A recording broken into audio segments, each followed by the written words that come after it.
Working on a 2012 Mini Cooper Countryman.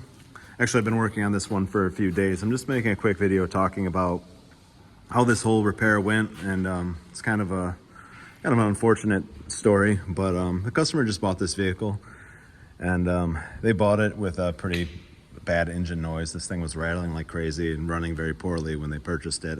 Hopefully they didn't pay very much for it, but whatever the case, it was sounding terrible, and eventually the car didn't want to run at all. So he towed it into our shop. I looked at it, scanned it, and I seen correlation faults stored, oil pressure related faults stored, just tons and tons of faults.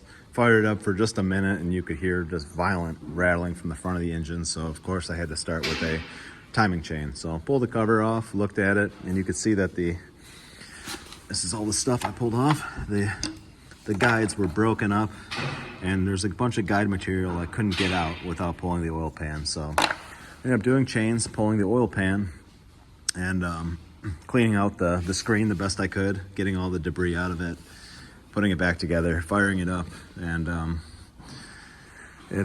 engine light came on, reduced performance, scanned it, had faults for the oil pressure, low oil pressure, as well as for the control solenoid for the oil pump. So looking at this, which is really hard to get to on these all-wheel drive ones, just the way that the axle and the differential is positioned, you could see there was a bunch of oil in this plug.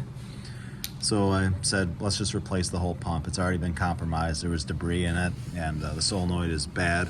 So let's just stick a new pump on it. So I replaced the pump and put the whole car back together. Ran pretty good, drove it around the block, and then another engine light, popped up again. So I scan it, and it has correlation faults on the intake cam.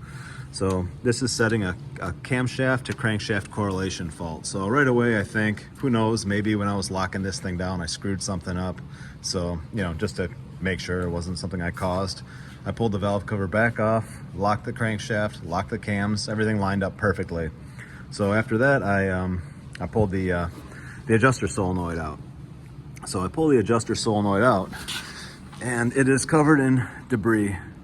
You can see this is all just material from probably the guides breaking down and getting sucked into the screen, and it was causing this to stick. So stick a new one of these on, reset all the adaptation values, and drive it around, and so far it's been good. I'm sure the other side I should pull this off and clean this solenoid minimally as well. And everything else that is oil pressure fed has kind of been compromised to some level. The turbo and all the other components. I haven't really pulled any bearing caps, so I don't know as far as the condition of the engine goes, but I haven't had an oil pressure problem since.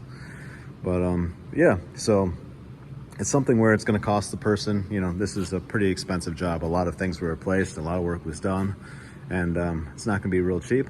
And it's pretty unfortunate because they still, even if this thing runs pretty well, it's still kind of been compromised. So I'm not exactly sure if it's going to hold together for the long haul, or if it's going to be something we're going to be in here again working on some more. But whatever the case, this is kind of how things can go. And this didn't happen overnight. These things didn't all fail at the same time. Likely the oil pump failed, the solenoid failed, and this guy was driving around with low oil pressure, and maybe that was causing the tensioner not to extend fully, and then that was causing the chain to start whipping around, and that's what broke the guides. I'm not exactly 100% sure. I'm not much of a detective here. I'm just saying that it's this stuff, when things start to break, when you have an engine light on, you have to get it checked out, or it can just turn into a mess like this. Right now we have a lot of money and time into an engine that's, kind of unknown still. It's running okay right now, so I'm feeling hopeful, but when you start having problems, you need to get it checked out and at least know what's going on, So that's all. Thanks for watching.